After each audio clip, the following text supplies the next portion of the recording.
Thanks, Doug, for inviting me. So everyone, what my objective is tonight is just to introduce myself and the 3 or 4 basic coverages that I take care of for your fraternity.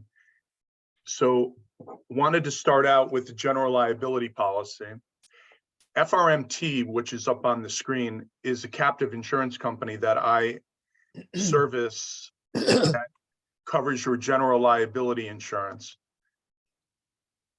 It is a group of members of 20 national fraternities, of which your fraternity is a member, and it's basically a pool.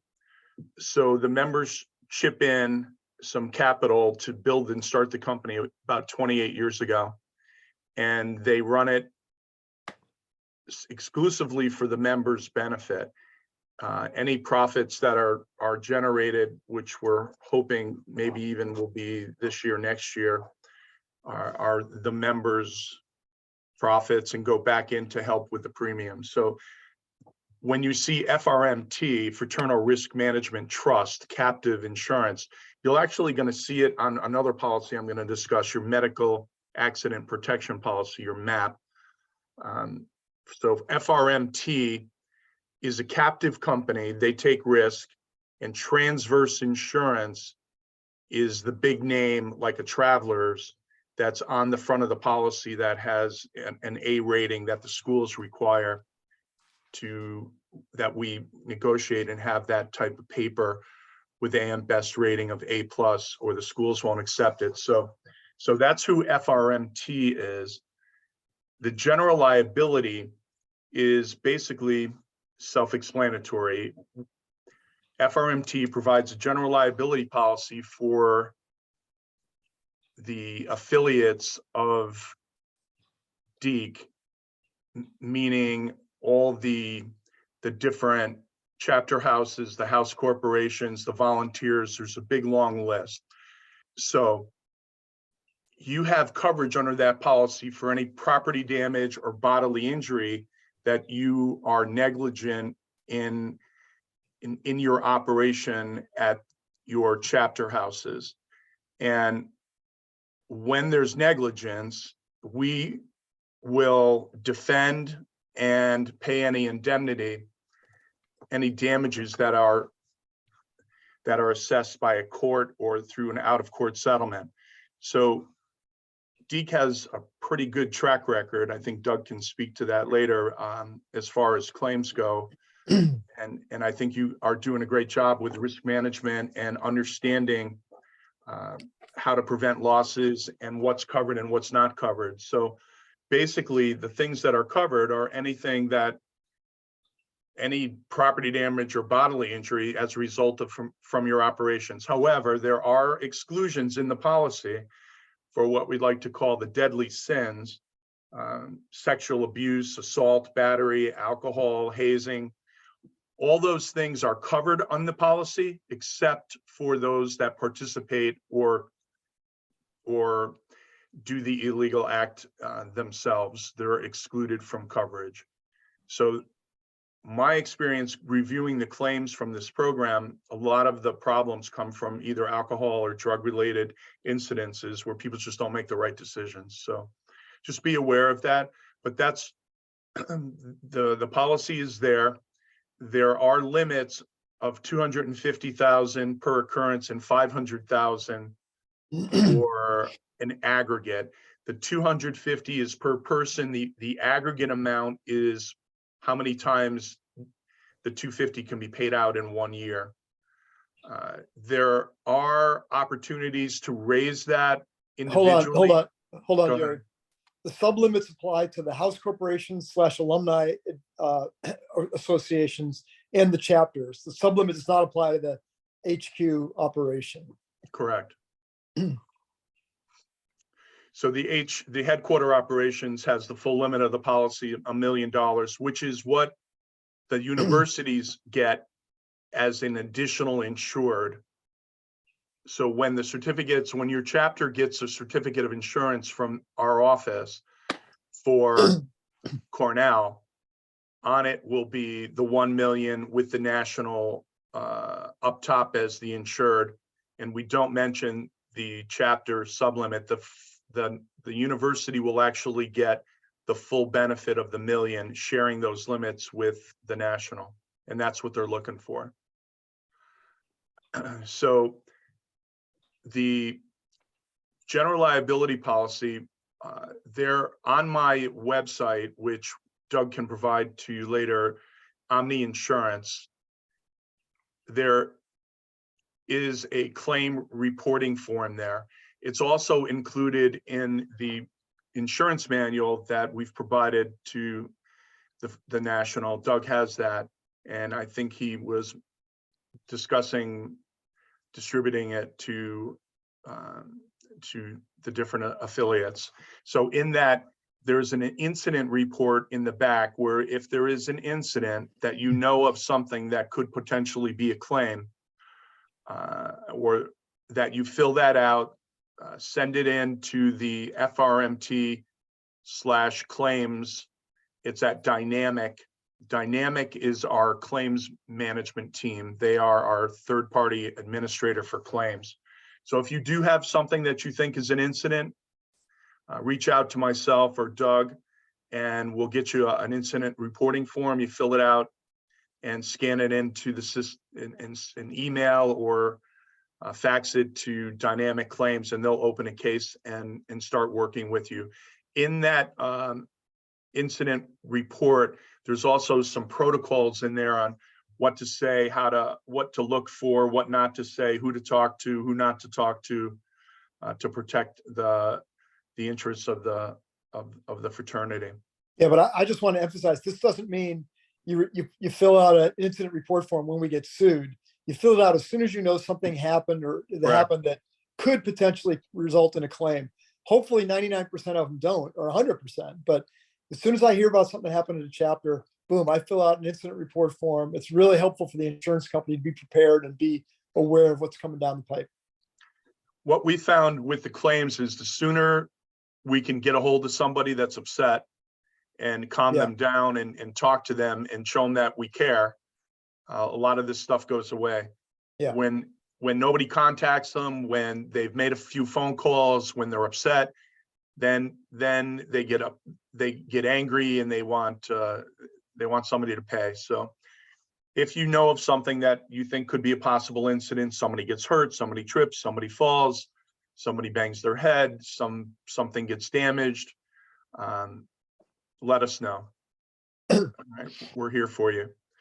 The directors and officers liability is a little bit of Wait a second. Before you go on to that, can you explain, since our audience is alumni advisors and House Corporation, can you explain how they personally are covered and how like if an alumni advisor could potentially get pulled into a lawsuit, so how are they covered through the GL policy? So I think the most frequent claim is failure to supervise, failure to educate, some failure on the administrative side or the advisor side, that they get dragged in where someone gets hurt and the fraternity didn't do a good enough job on their part. And we would defend and represent the House Corp or the chapter in those types of allegations. If it's just a slip and fall at the house, it's not that. I guess they could still come after the people that are running it, that they didn't do a good job in cleaning the walkway, or they didn't clear the driveway, or they didn't have the lights properly installed, those types of things. And anything that you are accused of negligence and hurting someone or something, we're going to step in and defend you. Yeah, like another example is the plaintiff is always going to say that the Deacon International, and let's say the House Corporation, knew or should have known. Those are the 4 ugly words, or 5, whatever it is. Knew or should have known that this activity was going on. Right. And that there was potential for this horrible accident to happen. So That's what we defend against, is that you as the alumni advisors, at least I hope, you don't know what's going on at the house every Friday and Saturday night. You're not involved with the planning of it. So that's how we get our alumni off. And by the way, not just for Deke, but I don't know of any alumni association or individual alum who's ever been successfully sued. So, but we have to defend them in some cases, but there's at least that I'm aware of, nobody's ever been, unless they were like buying kegs for the house or something, like, if you're clearly doing something illegal or against policy. But I know you guys wouldn't do that. So, but you still are subject to getting looped into a lawsuit because they feel like alumni have, the house corporations have money because they own a house, let's say. And that's where the plaintiff will try to make the case that you knew what was going on. Just as an observation, some of the things that I've seen in the past year from reviewing these claims is building things where the chapter house, the young men build a structure of some sort, attaching it to the house, whether it goes from between a house to another house, from rooftop to rooftop, or we had one in Idaho where someone built a fort with heavy logs, with chainsaws. They've done it every year, with a precipice, a walkway to the roof. There was alcohol involved. People were jumping up and down. The whole thing collapsed, and people broke their backs and wrecked their faces. So those types of things are that you have to kind of be aware of. Any type of structure or something that you look at that you go, oh my, that's something that you should look into a little more. I know, and some things are worse than others. Like, there was a big claim, again, not Deke, we haven't had any claims in a long time, but they were building, some chapter built a slip and slide from the roof of the house down to one of those little kiddie pools onto the front lawn of the house. And if that's not asking for trouble, what is? Yeah. Okay, so there was a massive claim. I forget which fraternity it was, but a massive claim. And the first kid down was the one that was injured. And guess what? He was the risk manager for the chapter. So, certain things like that is just asking for trouble. Yeah, anything to do with, bouncy houses, slip and slides, building structures, it's just a no-no. So, Doug, you want me to move on to the Dino? Yeah. So the directors and officers, unless there's any questions about any GL. questions? There's plenty of time for questions at the end, but if you want to ask something right now, feel free. Otherwise, we'll just have questions at the end. Yeah, I want to ask something right now. My chapter has I guess the fraternity life department at the school asks all chapters to register parties, and then they inform the alumni advisor. I don't need to sign anything or anything like that. Is that any additional personal risk for me? Good question, Jerry. So a party in the house, a party off campus? I think all of the above. Wow. Well, the strange thing, the unique thing of the general liability policy is that there's no exclusions in there for alcohol. There's no exclusions in there for parties. There's no exclusions,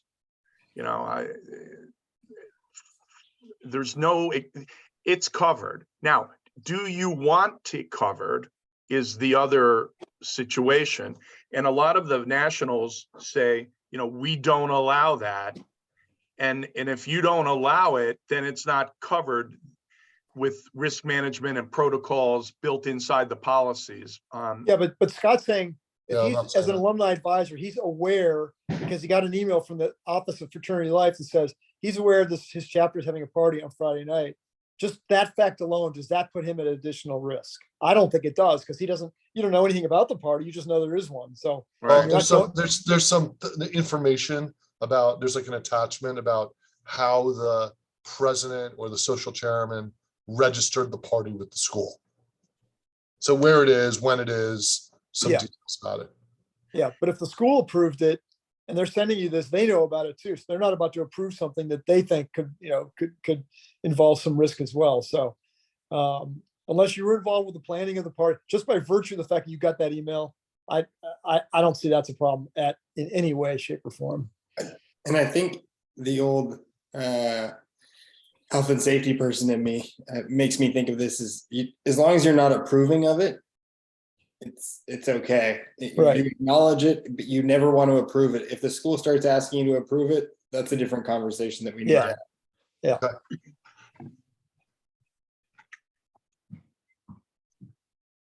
Okay. Doug, you said there's something similar for the Canadian chapters. Yeah.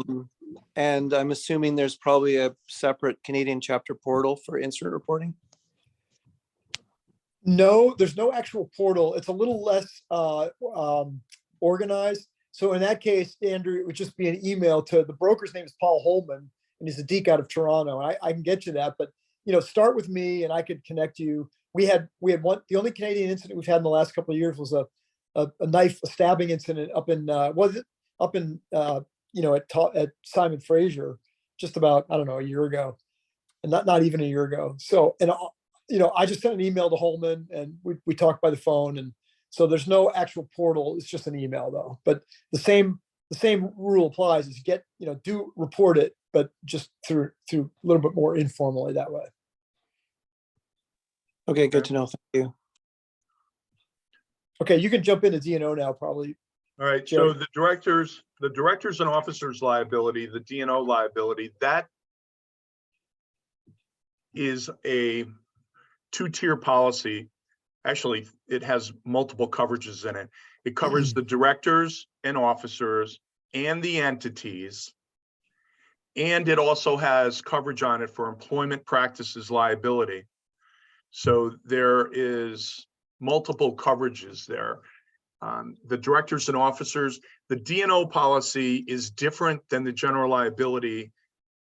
It excludes bodily injury and property damage. What it mostly is there for is what they call a wrongful act, that you knew of something or you did something financially and it caused harm or damage to some individual or some other entity. So there is no deductible on that policy for the director and officer. There is a deductible on the entity.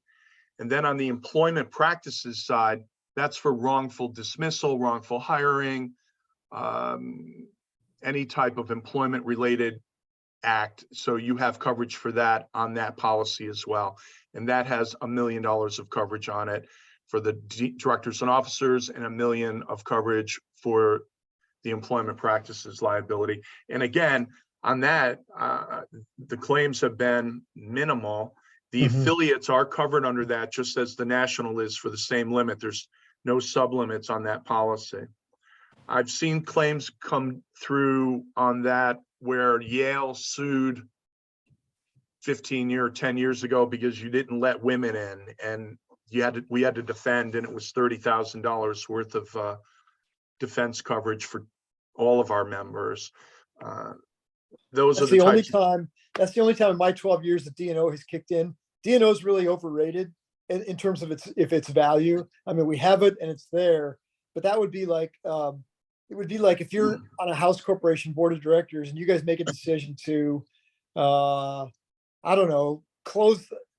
I don't. I can't. It's hard to even think of an example where D&O would kick in. Or let's say you hire a chef for the fraternity house, and somehow you have to fire her, and she sues you, for wrongful termination or something like that. That's one example. But it's never, except for that Yale thing where I was surprised they covered us for this under D&O. But that's the only time D&O is kicked in, either at the HQ level or at any of our chapters. Yeah, you can see it kick in. But it is there for you in case, so it's there for, and you guys are covered on it. Yeah, you can see it. I would think it would be more on the employment practices side, sexual harassment, sexual discrimination, or wrongful termination, than anything. Yeah. Craig, is Carmen on this call? I don't believe so. No, I don't see him. Okay, that would have been one case where one employee of the Syracuse Steakhouse was claiming she was sexually discriminated against for this or that. I forget why. I suppose that would have been, it never amounted to anything, but I guess that could have been a case where DNO might have kicked in. But Yeah, a lot of the protection from these policies is the defense, which is a huge expense. yeah, Where even on the general liability side, on the nationals policies, defense now is inside the limit because the claims were getting just so out of control. We have an existing case now where it hasn't even gone to trial. There's 1 million on the table of indemnity, and we've already paid 1.6 million in defense costs. Absolutely insane.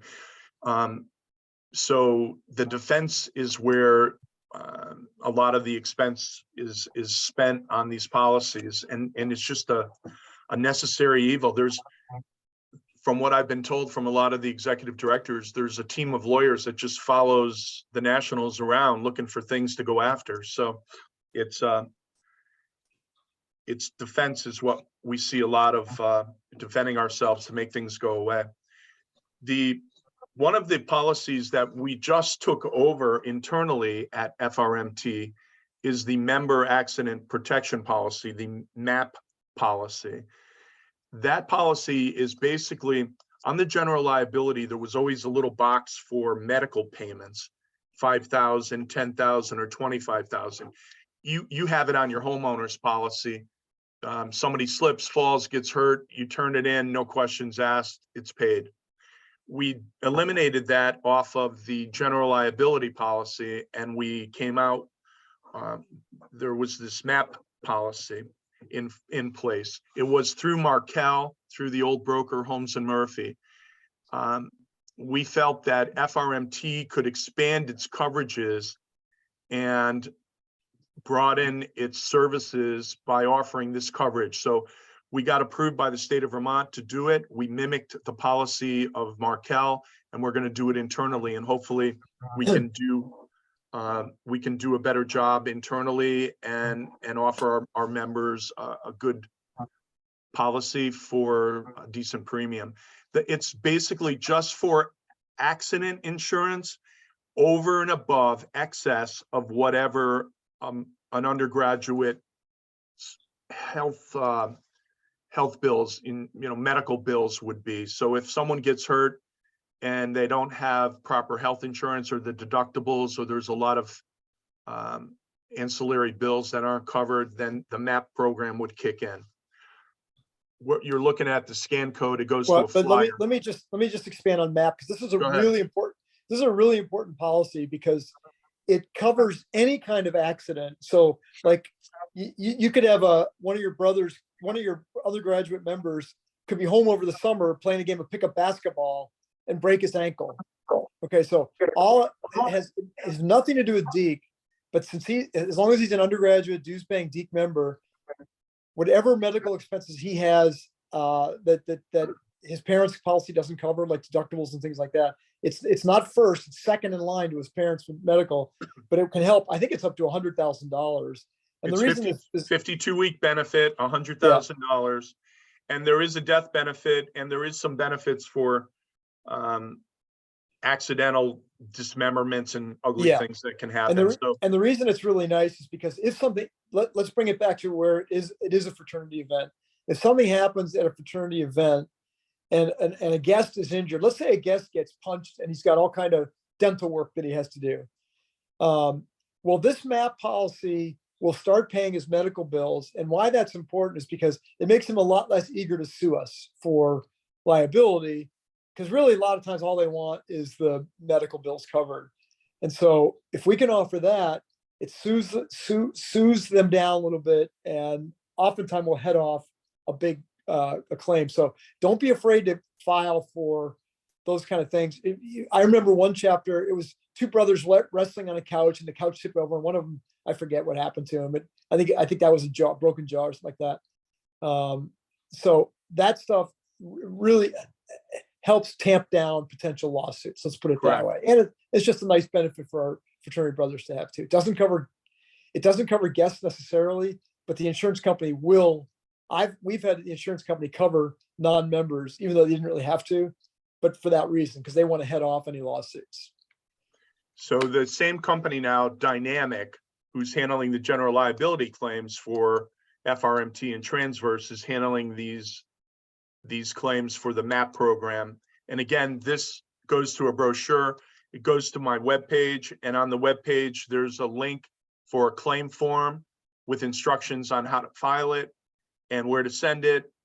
And for the total unfortunate death, there's also a separate claim for that. There's a $5,000 benefit, which we just paid our first one last week for some young man down in Tennessee. Mm. All right, so any questions on the MAP? Again, take a peek at the website. You can look at it. It's pretty self-explanatory. Also on the website is special event liability.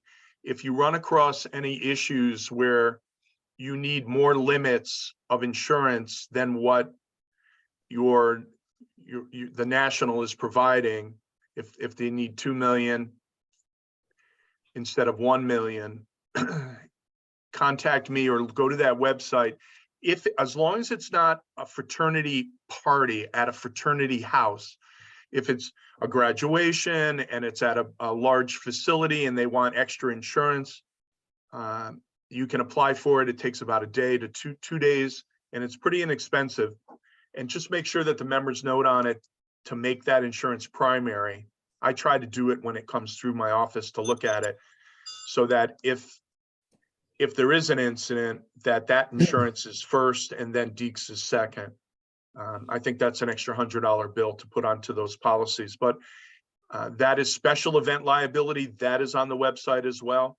And just understand that it's there. If you need anything with that, or if you have any questions, just give me a call and I can talk to you about it. And then the last item on the list, property insurance for fraternity houses. Arrowhead, who is the underwriting manager for FRMT and handles the reinsurance treaties and all the complicated Lloyd's of London stuff behind the scenes, was in London this week. We're trying to put together a deal on property insurance for the members that is less complicated than the Holmes and Murphy program. So I will be sending out something to Doug this week, or probably next week, looking for information. If you have your insurance with Holmes Murphy, if you send me a copy of your certificate and your invoice, and then I can contact you and work on it with you. And we're hoping we can do something a little bit less expensive, not have as many bells and whistles like earthquake and flood insurance for places that don't need it, and try to minimize the costs on the issuance of the policy and not make it a big rigmarole. You got $1 million house and we charge 50 cents 100, and here's your price, and work on a system like that.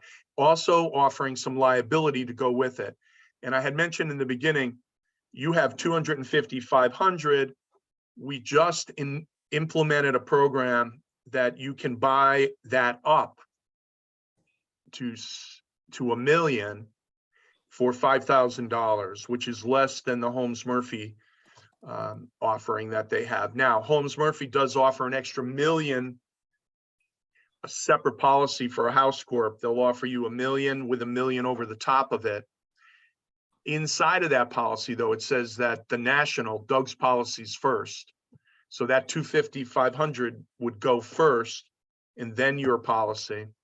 And what we're trying to do is keep that money in-house with FRMT and the captive, and enhance the overall program. If we're already on the hook for the first claim anyways, we might as well do a better job and come up with a program that can capture some of that premium money, put it back into the organization, and help all the members out. So that's our goal. That's my last task on this sheet here. And it's also my last task after we did we restructured the GL, we restructured the MAP program, and now we're working on the property program to make FRMT one of the best programs in the country, owned by the members. So feel free to reach out to me anytime you want. Call me anytime. I'm here. I've spoken to a lot of you on the phone. I'm here 24/7. Just leave me a message. I'll get back to you. Doug has my personal cell phone. You can have it as well. My email and the website. So I think the main thing to understand with this is that this is your program. I am not a salesperson. I am a service person servicing the members for FRMT, trying to give you the best service that we can, and to pay as many claims as we can, and to keep you out of trouble as much as possible. So any other questions? I'm here. I've got one. Go ahead. Did you say, I think I cut you off when you were about to talk about the house corporations and the alumni associations have a $250,000 sublimit, but can they buy more? Yeah. So they can buy $750 on top of the $250. And that is $5,000. I think it's like $10 a member, up to, with a minimum premium of $5,000. So probably is $5,000. I think Holmes Murphy charges $7,000 or something for that. Now, it is in addition. So what it does is it bumps up, and what we found is that by having the sublimit for the chapter, it's a good tool to use to keep the claims down, because the chapters don't really have any assets. So, but the house corps do. So a lot of the house corps will buy up the 250 to $1 million. But when we negotiate the claims with the chapter attorneys and plaintiffs, being that the defense is inside the limit and the most that they can get is the 250, a lot of times it makes the claim go away. They settle and walk away. We found that the deeper pockets that you have, originally, Doug, you can probably address this, but I've seen claims. Originally, there was, I think, a $10 million excess policy over this 1 million. And I saw claims for 6, 7, 8 million that were paid. They did away with the 10 million. They went to 5 million.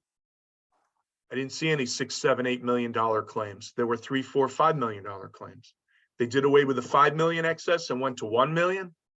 And I don't see any 3, 4, $5 million claims.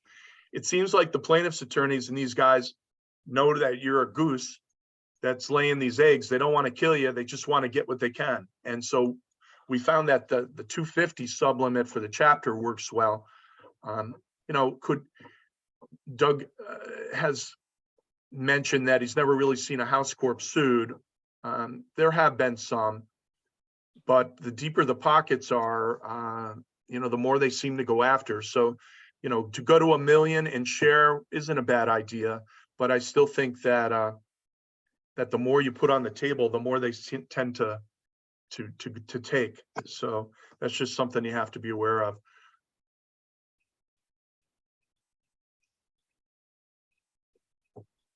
All right, Doug. So if you can, I'll send out a note to you, Doug, this week, and you can maybe reach out to the members about the property and the liability, and we can take a look at what they have. I know I think I took care of one of your houses in Indiana, and we did a better deal than Holmes Murphy, but we need to do this as a group, and we need to pool it all together to do the better job for everybody.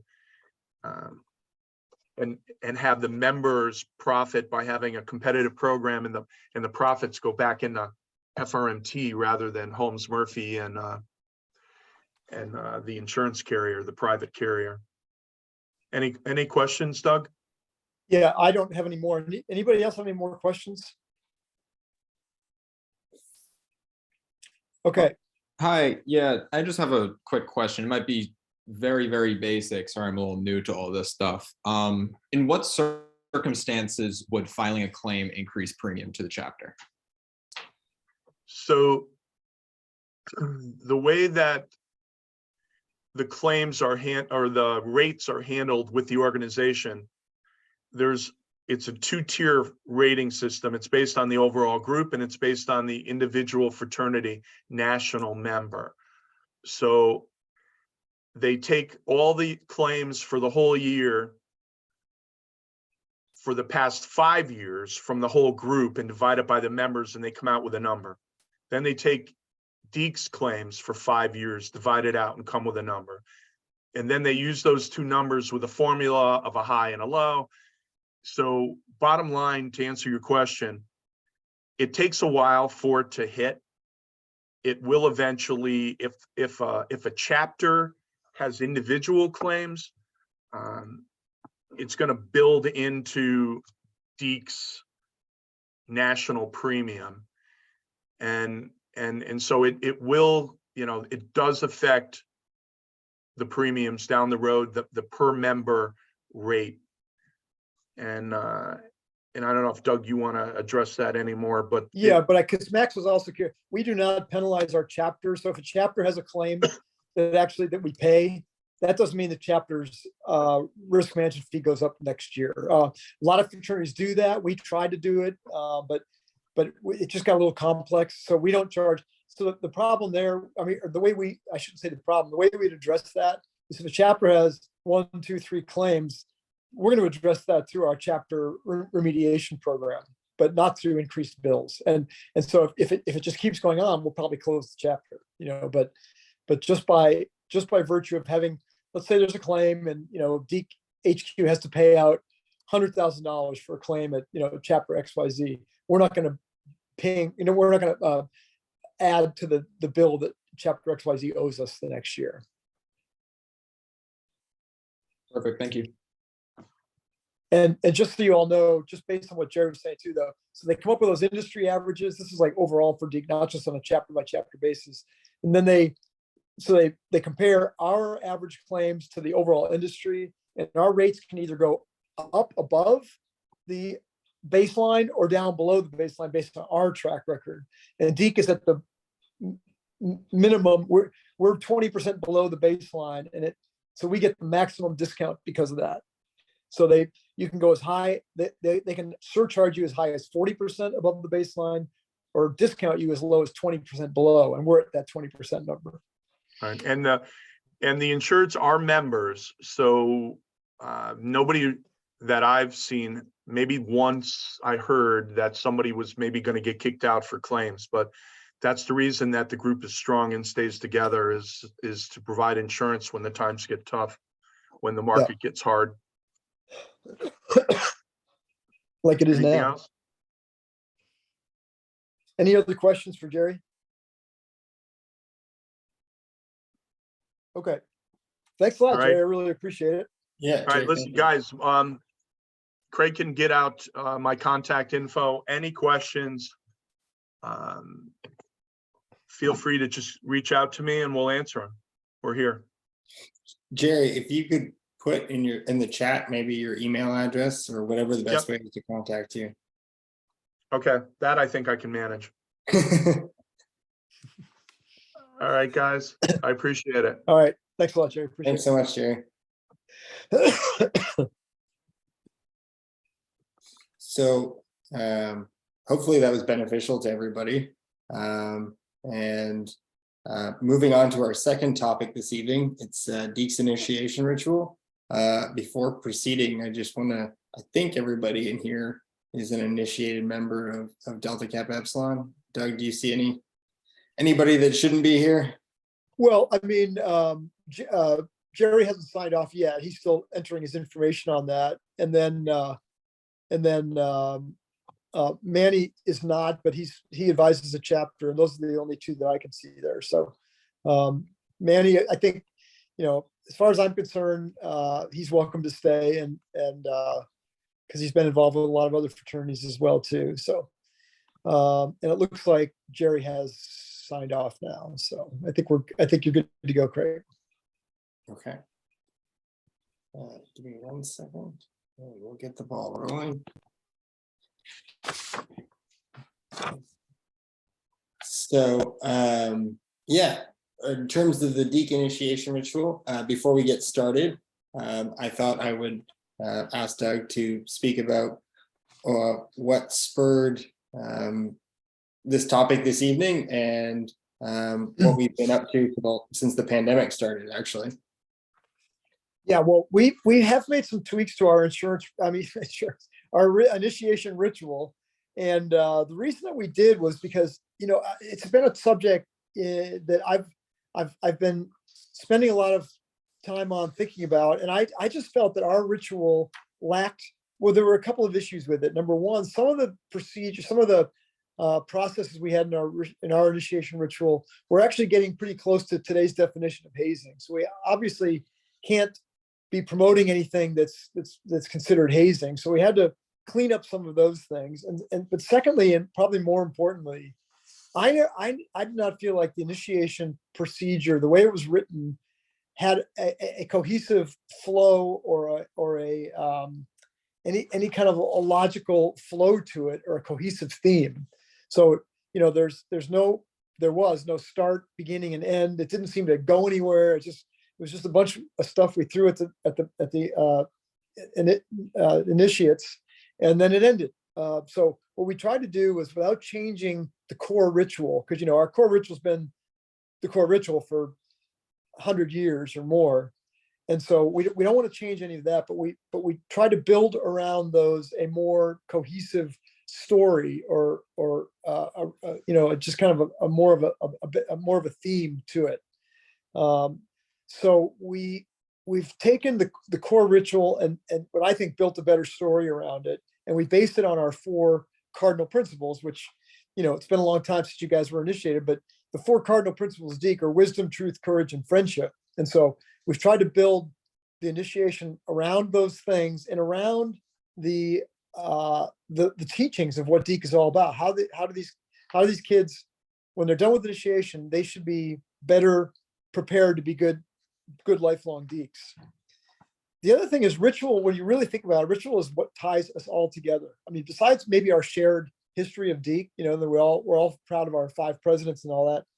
When it really comes down to it, what does the 25-year-old McGill Deke and a 65-year-old Stanford Deke have in common if they meet up at the Yale Club for a drink, if they happen to run into each other? Well, what should be the common thread is the initiation ritual that they shared together. And so that's the other thing we're trying to do, is standardize it. We realize that every chapter, like we all joined chapters. I know that, I was a Deke one place, you guys were all Dekes elsewhere. So you're loyal to your chapter. And so chapter rituals are important and okay, as long as they're not hazing. But we also felt there was an important aspect of it to have an HQ, an international ritual that everybody shares, all chapters share. And then you can build local rituals around that if you'd like to. What we've done is we've retained all the mystical stuff, because I really think the college, I think college freshmen, sophomores like the mystics. I think they like the, halt, who goes there, that kind of language, and the robes that we wear. I think that mystical stuff kind of reminds, and some of the language that harkens back to, the 18th century, 19th century. I think all that is interesting and intriguing to undergraduates, and they feel like it links them to our past. So we've kept all of that. But we've just kind of, like I said, restructured the proceeding so it makes a little bit more sense now. And it's a little easier to understand, so that if you've just gone through initiation, you should be able to think, after you think about it for a little while, I think, oh, I get it. I understand what the whole point of the ritual was about. I understand why they're trying to teach me that ritual initiation is the start of me being a Deke. It's not the end. Initiation means the start of something. So it's the start of my life as a higher, on a higher plane, so to speak. I mean, we sort of think that way, that you're now a Deke, you've gone through initiation, you're about to enter life you've just entered life on a higher plane. So that's what initiation should do. It also should bond the undergraduates who are going through as pledge brothers together, and unifies them too. I think ours has always done that, so we wanted to make sure we retained and even strengthened that. So those were the reasons why we felt we were making some, and I wouldn't really call it much more than tweaks, but we wanted to take this opportunity to walk through a little bit of it with you, to explain what we've done. This is what we're teaching well, I guess Craig will get into that as how we're going to roll this out. So I'll stop there and just say that's why I thought I asked him if I could have 5 minutes to talk about why we're making these changes and tweaks to our ritual ceremonies. So I'll turn it back over, unless there's any questions for me right now, I'll turn it back over to Craig. All right. Well, thanks, Doug. And yeah, right before we move on to the next slide, I want to draw your attention to the meaningful, manageable, and safe.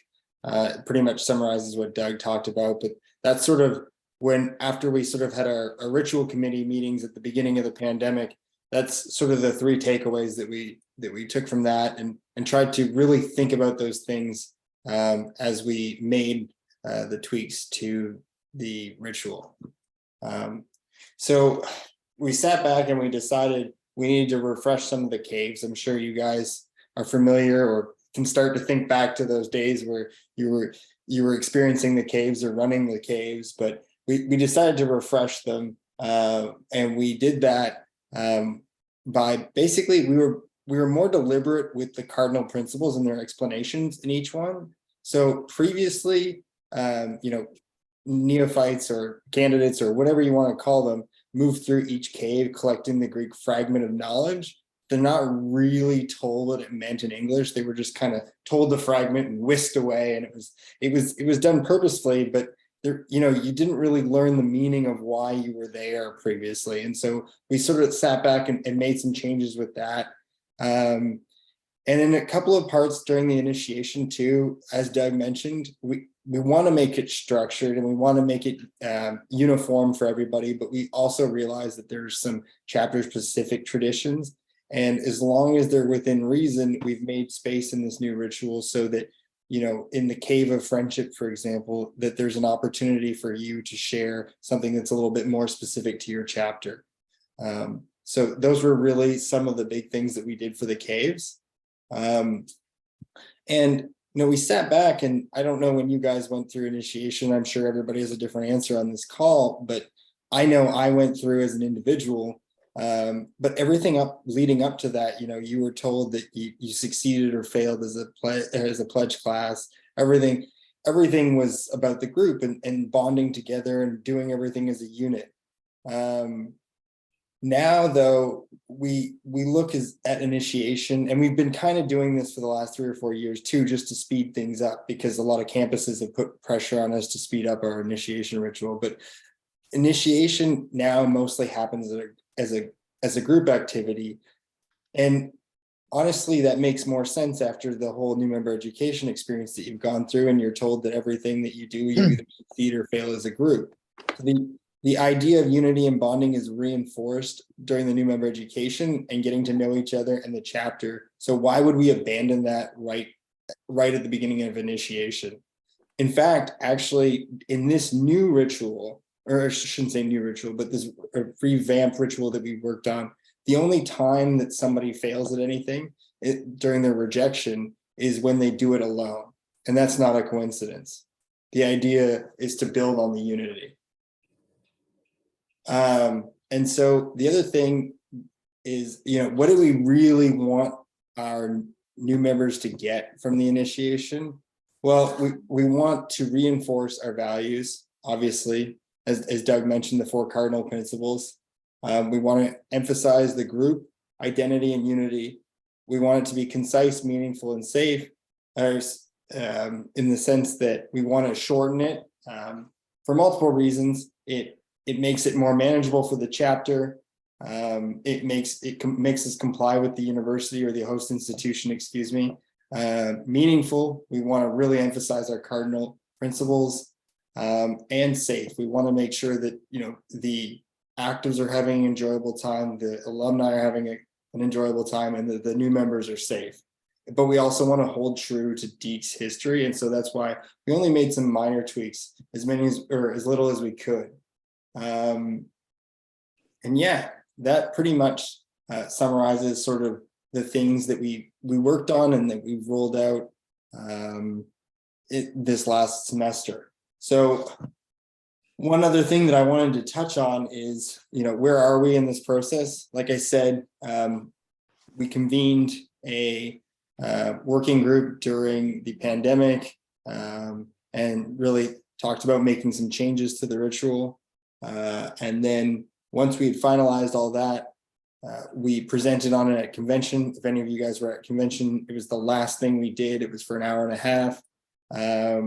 We presented in front of all the undergraduate delegates and alumni that attended. And then this fall, we tested the ritual at a select group of chapters, including Taw Hamilton, Delta Taw Ohio State, South Carolina, Delta South Carolina, and Taw Chi Texas A&M. The undergrads will get a refresher at this year's Officers Academy, which will be in January in DC, MLK weekend. And I've also got to say, if your chapter members haven't signed up, get them to sign up. They've already paid to attend, really. They've already paid for 2 officers to attend. The only cost that the chapters are going to face out of pocket at this point are flights. Max, who's on this call, is a previous attender of one of the Officers Academy. I'm sure he'll tell you all about it if you ask him. And so after Officers Academy in January, we'll probably try it at a few more schools just to make sure that everything's right. And we want to make sure that we get some good feedback on it as well, so that we can make any more minor tweaks that we have to. And then we're going to try and print it in the spring and then bring it out, or distribute it, to the chapters in the late summer, early fall, so that it is the standard going forward. So yeah, that basically summarizes what we worked on and what we've been doing with our chapters. If anybody has any questions at this time, I'd be happy to answer them. So Craig, you said you beta tested it this fall. Is anyone going to do it this spring? Is anybody going to be beta testing it this spring? I believe so. I couldn't tell you who's on that list specifically. Doug might be able to answer that question. Why are you interested in having Wake Forest? I don't know. I guess I was, so when I went through initiation, I wasn't aware, and I don't think even the 4 years I was there, I was aware that there was a written ritual from National, but we were doing, it was 17 years after we were founded. When I saw the ritual 4 years ago, I'm like, yeah, I can see the family resemblance. Mhm. So I think just through the telegraph game in 1987 that we were still sort of doing things. We weren't, our chapter wasn't engaged with National, let's say 10 years ago very much. And honestly, I think our ritual was just a bunch of gobbledygook that they were following at that point. And so I got a copy of the ritual and we got in trouble as part of our trying to get real. And so I led initiation 3 years ago, I guess, and we had 22 pledges.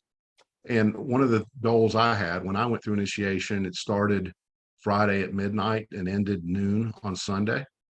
And a big part of the process was exhaustion. So by the end of it, you were so tired that you believe anything. And I think that was still, 5 years ago, it was still that long.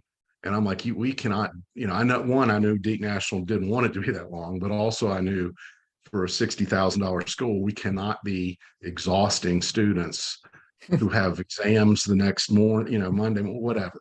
So I'm like, we're going to do this inside of 12 hours, which I was told was possible.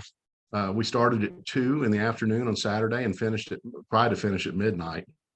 And it was damn near impossible. And that was like trying to lickety split move through the ritual as written. It was hard. It was so rushed that it kind of ruined the ritual in a way. So anyway, that's all to say nothing about whether we would want to beta test it. But I do welcome it being a little shorter, and more meaningful. And because we're not wedded, like I doubt that our chapter is wedded to the ritual as written. We probably would be more accepting of it because until the last 2 years, they weren't even using it. Definitely. And I will say, and I know Doug, you had something to say as well, is that this one I can tell you can be done in 4 hours. And what we did previously before doing the tweaks to this one is we had started moving everybody through in groups, and I could tell you that the previous iteration of our ritual with some good planning to it can be done in 4 hours, 6 hours, depending on the manpower that you have on the other side of it as well. So the initiated members do. We were doing it one by one wherever it was Yeah. called for. So Yeah. that was part of the problem with 22 pledges. Yeah. Yeah. Okay. And that was a big part of our, we were very thoughtful about that is the timing of it, because that's a great way to get a chapter in trouble if the school finds out you're finishing at 5 a.m. or something like that. So it's not a defensible position to be doing that anymore.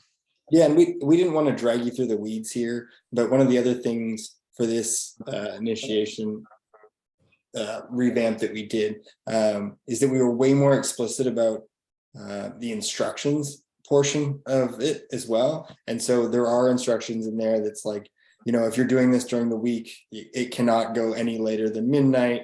If you're doing this on the Friday or Saturday night, it cannot go any later than 2 a.m. And there are written instructions in there, to be a little bit more explicit about it can't go from Thursday to Sunday. Yeah. I have a question that when I went through it there, I remember that we were able to register a ritual with the school. It basically made the house completely off limits for the weekend. I know that times change, right? And I went through the same thing that Jeff did. Might have been a little bit long going Friday through Sunday, but overnight, like I could live with. And frankly, I worry about if 4 hours has the same impact, or if certain aspects of it that are done in a group rather than individually have the same impact. So I'm just curious if if it's common for schools to offer kind of a ritual, the house is off limits, and then therefore avoid some of the restrictions over 2 p.m., 2 a.m. or 5 a.m. because the campus is not going to bother you because of the registration. Common. It's common in schools like Lafayette where it's right. Your house is right on campus, but if it's an off-campus house, at a state school, they can't. They don't attempt to limit it, but very few schools have those limits, but the ones that do are those private schools. Vandy used to have it. We don't have our chapter there anymore, but they would, just out of courtesy, they would give you those. If you said we want to be off limits for 72 hours, they'd say no. But for a short time period, they'll just out of courtesy let you give you that flexibility. Very few schools, though. And I think more to your point as well about time and believability and all that sort of stuff too, is that we've had this conversation internally and with other people, is that we sort of really look, or I jokingly talked to one of my colleagues, Turner Spears, about this, and we look at it as a play, and a meaningful play, obviously, but the better it's practiced, or the more that it's practiced, the better it is, the more believable it is. And so if you iron out the logistics and you know what you're doing beforehand and you know how it's going to play out, I think that you have a strong opportunity to make it really believable. And so I don't think you really need the 48 hours to accomplish what we've been doing in the past. Yep. So I'm going to make one final statement, which is that 4 hours is a shorter amount of time than some regular events during the pledge process during pledging. So there's something to be said that it being the grand capstone event, and 4 hours doesn't feel like that. So look, I'm coming old school, and this is 30 years ago. I get it, but I'm just putting that out there. It should feel grand and Deke fashion and things like that. I'm not saying it has to be 36 or 48 hours. 4 hours seems a little on the short side. Well, it's the content. It's the content more than the length.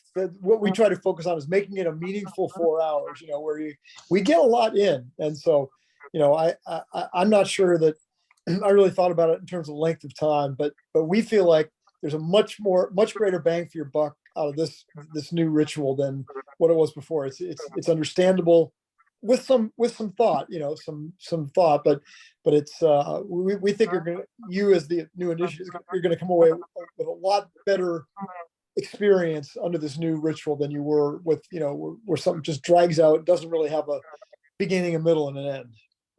And you're not saying it.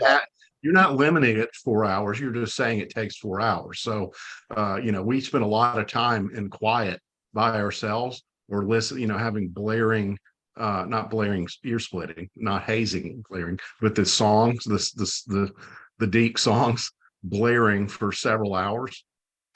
And as long as we do an 8-hour, 10-hour initiation, that's okay. Craig, we've got a limit on it, don't we? I think it's supposed to be anywhere from 4 to 6 hours is the target. Yeah. And you still have that music during what do we call it, the meditation room. It's like, so like if you're in between caves, you're going to be listening to Gregorian chants or some Deke songs or some kind of music. So there is that, because I think that's important too. What did I just go through? And you're trying to process it and remember, okay, aletheia means wisdom or whatever the Greek words are. So we do still want that time for reflection in there. But we really think it's very, very important to get it done quicker, because we'll catch hell from our colleges if they find out that we're dragging things out for 12 hours or more. By the way, it isn't just colleges. You know who else it is? It's moms parents and girlfriends. Absolutely. Yeah. So I totally get that. And obviously you're always wrestling against tradition. One of the biggest problems we've had with the chapter is anything that we or you say that they should do that is not what they did, they resist, because it's like, well, that's what makes being a Deke, because that's what I did. And with the whole the whole fraternity going through this change ritual, that's good, because it's something to resist this idea that what we did is better, because it's like, no, what you were doing is supposed to be what Deke said to do before. Deke's changing it. So I think that will help. But yeah, if we can stop it at midnight and start it when it's daytime, that's a big win. And that's what we did when I did initiation 3 years ago. And if we hadn't done it individually, I could have done it faster, but I somehow didn't realize that. Mm. Well, to go back to what Doug said at the beginning too, we went through some different stuff, and I actually just lost my train of thought completely. So I completely lost my train of thought. So I'll kick it over to you, Doug. I don't know what you were going to say, but no, I think whatever it is what we and by the way, I just want to reemphasize something that both Craig and I have said.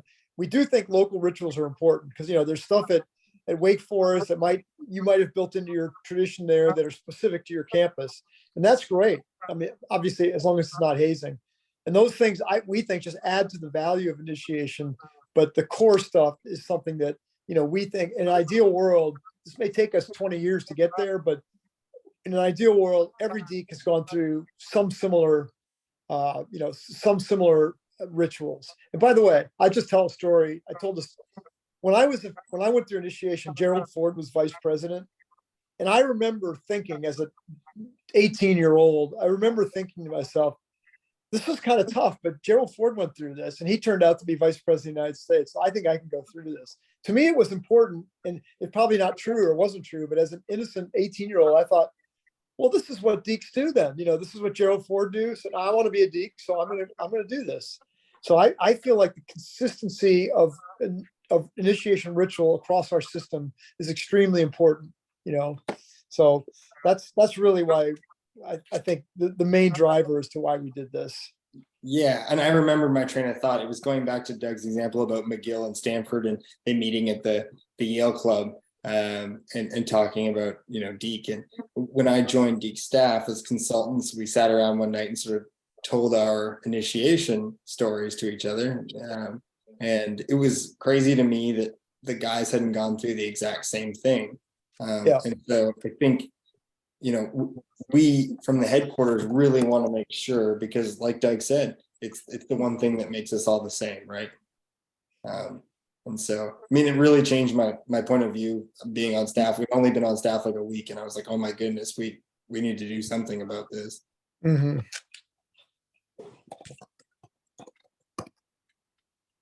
What other questions or comments about that? Oh, please no, go ahead. All right. I got it. We go through sort of similar what Jeff was talking about. It starts Friday night, and this is Alpha Tau actually in Winnipeg. Friday night ends Sunday morning, but Beta Tau does the same thing here in Victoria. Start on Friday night, go through Sunday morning, and the exhaustion factor is part of it. And it sort of it tends to help bond the guys, I guess. I understand the whole concept of grouping the guys together and keeping them as a unit, going through the same trials and tribulations, and then of course failing individually, which is ultimately the insult which bonds us together eventually anyway. But I don't know if we could ever do it in 4 hours. With I'd love to see the format and the concept and see how that's postulated to get it done in that amount of time. But it's that seems to me a bit of a stretch. And again, I agree with, I think someone talked about some of the learning events that the candidates do, the pledges do is far longer than 4 hours, and I think the initiation, I think the term was the big bang at the end, should be longer than that. One of those anyway.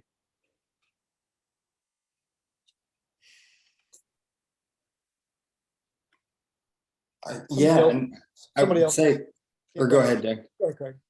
What I was going to say is that I'm aware of what at least used to transpire, being a Phi Alpha Deke myself.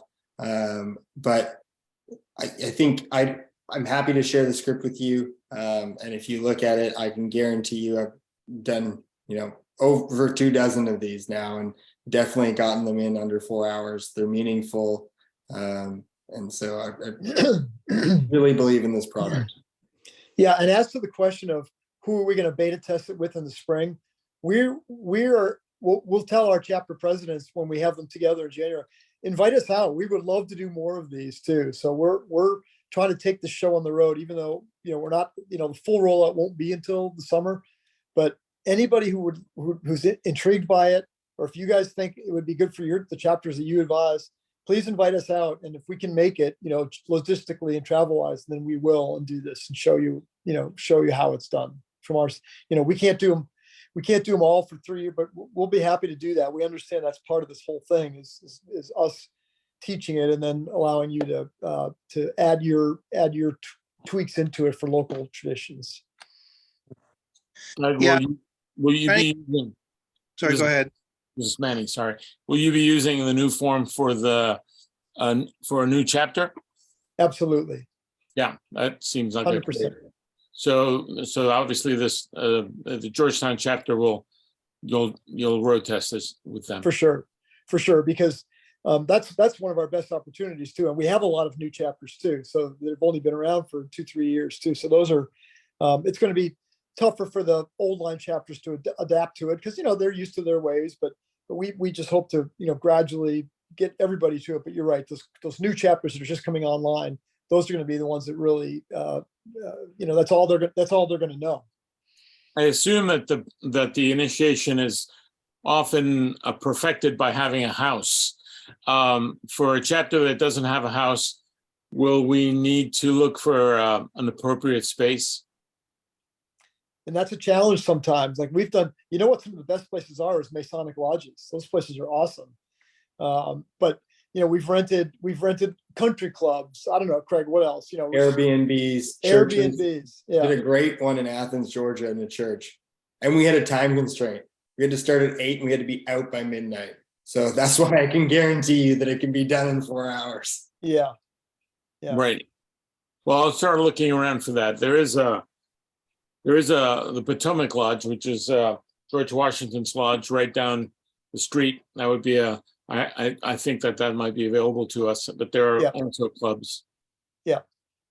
We have a problem in Victoria here with that, with having to find the place for it. And it usually comes down to, because we don't have a house in this chapter because it's a newer chapter. We tend to find a house that a majority of members live in. But we have a problem with that too, because we have non-members that live in that residence as well. So we have to figure that out, right? We have to either buy them hotel rooms for the night so that they're out of the facility and we can take over that facility, or figure it out. And I think this year, as they did about 3 years ago, they're going to SFU, in the Lower Mainland in order to do the beta tau initiation. Mhm. The whole, they're going over to Vancouver, which to me is crazy, but it's something that's a necessity. It needs to be done. And we go from there. Well, that's good. I mean, the Hamilton guys just maybe 5 weeks ago, I don't know. Yeah, about 5 weeks ago, 4 weeks ago. Yeah. A month to Did this their day, initiation, Doug. did their initiation at Cornell. And so, they asked and Cornell said, sure, come on over. So it's a great way for, I think, chapters to get to know each other and become friends with each other as well, too. And I just remembered one story. I think you guys will get a kick out of this. When we did our first initiation for our Missouri chapter, which was just a colony then, there was 49 kids and we had no place to do it. And then one of the guys said, well, I'm good friends with the SAEs. So he calls the SAEs, said, can we do our initiation at your house? So we did the deacon initiation at the SAE house in Missouri. And most, the SAEs asked their guys to clear out, but one guy didn't get the message. So he walked right into the initiation. We're all wearing robes and stuff like this. So some SAE walked into a deacon initiation and he just kind of like, his mouth dropped and he kind of looked like stared at us. And I said, I got to get out of here. So we turned around and left. So you just make do with, with what you can. And another one was like, I did one at Vanderbilt once when they were restarting and the robes didn't get there in time. So this is another, so the chapter president calls his friend, and I think it was Beta or something like that, says, hey, can we use your robes? We need some robes for initiation. So we did a deacon initiation using Beta robes. So, you just do the best you can. And we've always figured it out somehow or other. And it sometimes that adds to the mystery of it if you're doing it in a new location too. So there's some good experiences around that. I just wanted to share mine. We came real close to using Sigma Chi's house for initiation about 10, 15 years ago. And that would have been a great irony. We found a different location, but Yep. I understand. And for those of you who don't get it, Sigma Chi broke away from Deke in 1855. So that, I think that's the irony of it. So. Thanks, Nick. Yeah. Well, I hope these two topics were helpful. And so any feedback on this? What, is this helpful? Is the type of thing we should continue to do? We're planning to do them quarterly with different topics on each one. And, Absolutely. Or sorry, I was just going to say, if you guys could also scan the QR code, and if there's any subjects that you want covered in future ones, that's where to have your voice heard so that we know. But hopefully I think I might have cut Dan off there. Sorry about that. No, I was just going to say, I did find this useful. Insurance is a very complicated topic. So at least I have a better understanding, hardly fluent in it yet, but at least I know I can reach out to people if I need clarification. I'm still learning it. Yeah, but also information I think I'll take back to the Cap Epsilon chapter, especially that member accident protection program. Let them know that that's available to them. If you're I got a couple of guys who are playing ice hockey, and if you have an injury and your parents' insurance only does so much, you're not left out in the cold, so to speak. And also, just sort of plant some ideas for for our initiation, kind of how can we put some local flavor into it, or Yeah. have something that's meaningful, that's kind of specific to the Kappa Epsilon chapter, not You just bet. everything that's done international. So yeah, I'll if I have any ideas, Craig, I'll send them your way through that Google form. But I think this is very helpful to. I have a request for a future topic. For sure. Housing solutions. That's definitely It's one we very, want to talk very about. complicated and very tiresome. You know, there has to be a way, you know, of trying to streamline this process, is to try and figure out where we would like to establish a safe place. I remember as a member, you know, as an active, it was always nice to go to the decals. It was always nice to hang out with the guys. It was, you had a place to go. It was always open. You could hang out and there was always guys there. It doesn't seem like, and you know, for this chapter, it doesn't seem like they have that place here. And that's something that is absolutely needed, you know, for the members. Yeah, we think that'll be a topic at the second one, at the next quarterly call, because we've already, so yeah, that's a very, very important one. I just had a thought about initiation as well. Recently, it's been a struggle for our chapter to time pins with our initiation.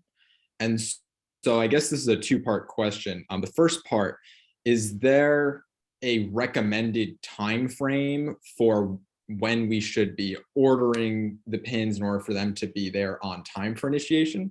And in the event that we need to do a separate pinning ceremony from initiation, in your proposed, or in the revamped version, is there something there to at least sort of restart that mood at the beginning of the pinning ceremony?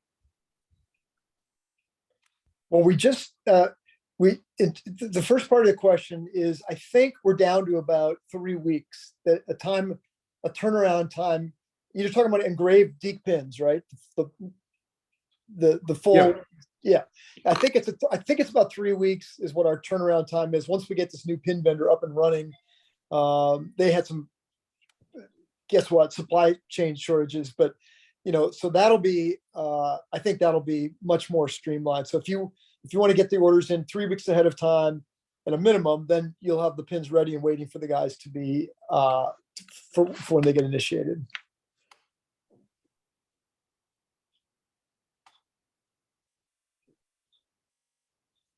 And what was the other part of your question?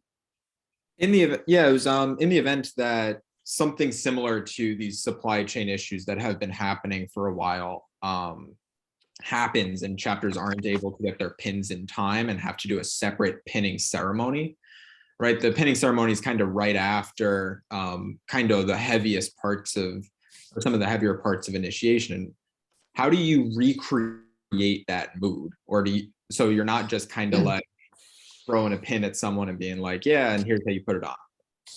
You know, part of the ritual project has been to write other little side rituals, like when somebody gets married, or when the officers change over. So we're actually adding little side rituals, and that's one we hadn't thought of. You know, to do a pinning.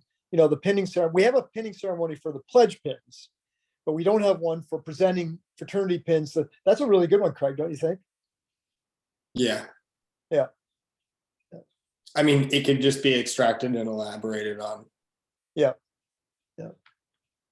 Cool. Thank you.